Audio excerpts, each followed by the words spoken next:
Hey Falcon fans, I'm Thomas Mott. Welcome to Atlanta Falcons Today here on a Thursday, breaking down yet another super ugly Falcon game. Goodness gracious, back-to-back weeks here. The Falcons have looked absolutely terrible. Last week it was the defense and the offense. This week it was really more just the offense. So either way, a lot of issues for our Atlanta Falcons. We're going to break down, obviously, New England's drubbing 25-0 of Atlanta last night. We're starting to get to the point, we'll talk about this a lot during the video, where I think hope is starting to really wane. I mean, I really think a lot of Falcon fans were very hopeful sitting there at 4-4. You guys know I was one of them. I was saying, man, we're 4-4. The offense is playing good football right now. Defense is going to figure itself out. They're going to be up and down, and yet now the offense is gone. I mean, it's completely anemic right now, and so what was once a very bright 4-4 is now turned into a very dark 4-6, and I think this is rock bottom. The Falcons have officially hit rock bottom, and the only way to go from here is up. And so hopefully they're going to go ahead and get this long, little mini bye here, a 10-day break between now and their next matchup to figure things out. And maybe you get healthier. Maybe Cordarrelle Patterson comes back. That was obviously missed last night. But overall, a lot of issues. And we're going to go through each and every one of these, my 5 big takeaways from the loss last night. We'll start with this, though. Pin comment down below. This is a little sad to ask, but I'll ask it anyway. Is the Falcons season officially over? Are they done? Are they not going to go to the postseason? You might already be like, Thomas, I said this weeks ago. Okay, but now at 4-6, it's looking a lot more likely like they're not going to go to the postseason. Is the season officially over? Write down below for yes, or type N down below for no. All right, let's go ahead and jump into my 5 big takeaways from last night's loss, and the first of which is the offensive line is horrific. Now, we knew a lot of things were going to be bad for the Atlanta Falcons going into this year, but the offensive line was not really supposed to be one of them. Like, I know that there was the left guard situation and Jalen Mayfield filling in, but in reality, Matthews, Hennessy, and then, of course, the 2 first-round draft picks on the right side of the offensive line, Lindstrom and McGarry, were supposed to at least be a top 15 offensive line in the National Football League, and yet now, and I hate that I have to admit this, the Falcons are going to have to draft an offensive lineman. They will be drafting an offensive lineman early on in the 2022 NFL Draft. Probably not first round because there are a lot of other issues on this team, but Lindstrom and McGarry are not working out. Most specifically, Caleb McGarry was getting absolutely abused by multiple different pass rushers. I know Judon's really good there for the Patriots, but anyone lined up against him, Matt Ryan had 0 time last night. And we can put the blame on Matt Ryan, and we'll talk about Matt Ryan a little bit later on. I mean, he obviously wasn't great. Those 2 interceptions weren't necessarily fantastic, but at the same time, he has 0 time to throw the football. There is literally, 1, no running game, and 2, no protection. The offensive line is horrific, and it was really kind of a disappointing realization, again, that I had last night is that, it's not just a need for a pass rusher and a need for another cornerback and a need for a running back and a need for another wide receiver. We need an offensive lineman. And so I don't know how they're going to address it, but going into next season, when we finally get there, we got a lot of games left in this season, they're going to have to draft an offensive lineman. And it's rough to see because the previous regime is the reason for all of our issues, right? But at the same time, they had spent draft capital, 2 first-round draft picks on the offensive line a couple of years ago, and at least the McGarry side of things, they're just not turning out, and it's rough right now. It is rough times to be Matt Ryan. You almost feel bad for him because he's getting absolutely obliterated and abused back there as a pocket passer. Okay, before we go and get into my next takeaway, a big shout out to our friends at Manscaped. Go to manscaped.com.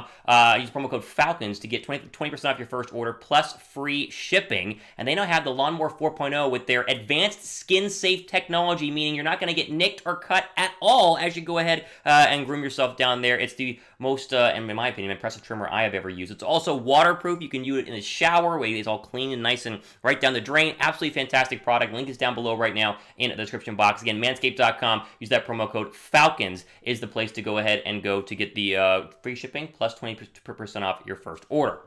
Okay, next big takeaway here is about Matt Ryan. Now, he wasn't great, but what do you want Matt Ryan to do? I know we're going to see a lot of comments and a lot of tweets talking about how Matt Ryan's not the guy and Matt Ryan this, Matt Ryan that. What do you want him to do?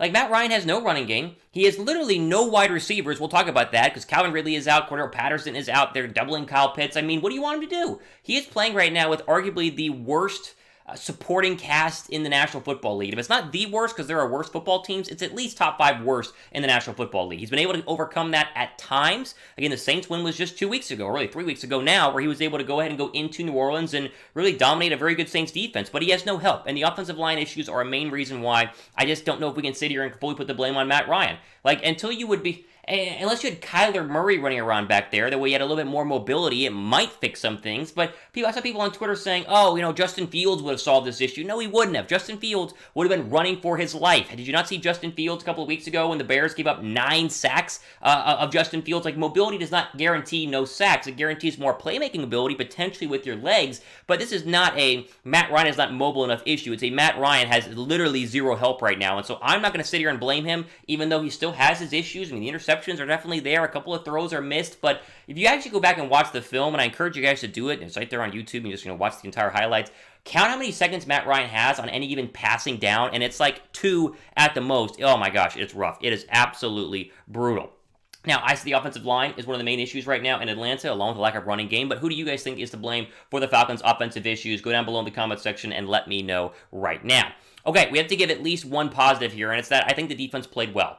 Now, they didn't play perfect, but we know this is not a perfect defense. What have I always said? Literally week after week, it's a roller coaster. You have some weeks where through 3.5 quarters against the Saints, they played fantastic. And at times, they did well against Mac Jones. I think they started 1 for 5 on third down to the Patriots. It's one of the best third down offenses in the National Football League. Mac Jones threw the interception. A.J. Terrell, obviously fantastic, but this is not a defensive issue right now in Atlanta. Like, I'm sure, obviously, last week, they got absolutely obliterated by the Cowboys, but your defense is poor, and so you're going to give up a lot of yards. But last night, had the offense been able to do their part even remotely close, I mean, the defense was getting stops and forcing field goals. And so the defense obviously is not perfect. They have a lot of issues. A.J. Terrell is clearly the best player on the entire defense alongside Grady Jarrett. The interception was, again, fantastic by him. But your entire defense cannot be a second-year cornerback and a defensive tackle. It's just not going to work. They need talent, they need help, and even though they got worked last night and did give up points, they still played pretty darn well and had enough, I think, juice to win that football game had the offense actually done anything remotely of looking like a sentinel creature. Make sure you guys are subscribed to the channel. I know we got a long way to go here on the season, but there'll be plenty of updates here as the Falcons try to get back to 5-6 next week. We'll break that all down. Obviously, plenty of content even during Thanksgiving week here on the channel, as well as mailbag videos as we always do. And so as we approach 4,000 subscribers, hopefully we get there soon. Go down below and hit that red subscribe button. We would greatly appreciate it. Okay, let me go ahead and jump into the Calvin Ridley situation, and that is the wide receiver thing right now. Calvin's got to come back, and he's not eligible to come back till the end of November, so maybe not next week, the week after. We have no update. I keep waiting to see if there's an update on Calvin Ridley. There has been absolutely no updates on him so far, but let's just be real about what Matt Ryan is working with right now. He's throwing to practice squad wide receivers. The 4 wide receivers, when they went 4 wide last night, are practice squad players. With Cordarrelle Patterson not out there, I mean, Russell Gage is your number 1 wide receiver, and Russell Gage is a third... He's a number 3 at best. I mean, literally at best. It's horrific out there. Tajay Sharp is not a starting caliber wide receiver. Frank Darby is not a starting caliber wide receiver. I mean, he is throwing to nobodies out there. Olamide Zaccheaus has been a number 2 receiver all year long, and he's barely a number 4 on any other National Football League team. They desperately need Calvin Ridley back. And I know that he's dealing with his own personal things, and so we give him time and respect it and wait, and all those things, but I think the offense can at least look a little bit more, like I said, sentinel if we get Calvin Ridley back, because he at least is at best a number 1, at worst a number 2 right now, and so the hope is that he's going to come back this year. But without him, teams are just doubling Kyle Pitts. Kyle Pitts is a rookie, he can't do much about it, and they're daring these receivers to beat him one-on-one, and literally no one on the outside is winning right now, regardless of if Matt Ryan had time to throw the football or not. Okay, final thought here. As I mentioned in the very, very beginning, this feels like the season is over. It's at least on life support right now. 4-6 is not the end of the world. You have a very easy game next week against the Jacksonville Jaguars, one that you potentially could go ahead and win. However, after that, I mean, it could be getting tough because the Bucs are a good football team, obviously. If the Panthers and Cam Newton works out, you get a long way to go right there because Carolina's battling for a playoff spot. The 49ers seem to have a little bit of a pulse as they had a big win on Monday Night Football against the Rams last week, and then you get a break against the Lions. I mean, that's 3 of your next 5 are against potentially playoff teams, or at least 500 football teams, in the Lions and the Panthers, or the 49ers and the Panthers, and your 2 easy games are the Jags and the Bucs. Now, thankfully, the Jags are next week, and so you get 10 days off, and then you get an easy football team, and so hopefully they can have a get-right game, figure out this offense, and then maybe have Calvin Ridley back against the Bucs. But as we mentioned week in and week out here, the playoff picture is getting a little crowded, and there are a lot of teams going for that 7th seed right now in the NFC. Obviously, the Carolina Panthers are one of them. Philadelphia's playing good football. You got to root against them on Sunday as they take on the Saints. I mean, we already talked about the 49ers. The Vikings are out there. They play the Packers on Sunday. There are a lot of good football teams that are starting to kind of, win football games, whereas Atlanta was winning, and now they're starting to kind of come back down to earth. So I'm not going to say it's over, even though, it feels like it'd be an easy thing to say right now, but I will say that they have a long way to go, and beating Jacksonville is absolutely paramount. I mean, you basically have to do it next week because 4-7 is just not going to cut it. All right, we'll end on this question here. The odds the Falcons make the playoffs. From a scale of 1 to 10, how do you guys feel about this?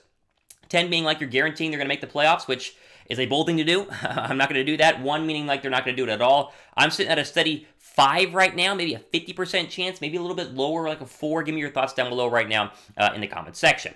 All right, ultimate today on our reaction video. I'm getting tired of doing reaction videos that are reacting to bad football, but that's what we're seeing right now in Atlanta. So go enjoy the holidays. Don't think about the Falcons. You don't have to worry about them on Sunday. Get it out of your mind, and then we'll come back next week and obviously talk about the Jaguar game and hope that Atlanta can figure things out sooner rather than later, because if they lose to the Jags, it's going to get even worse, and it's already looking pretty darn bad. Again, make sure you guys are subscribed to the channel.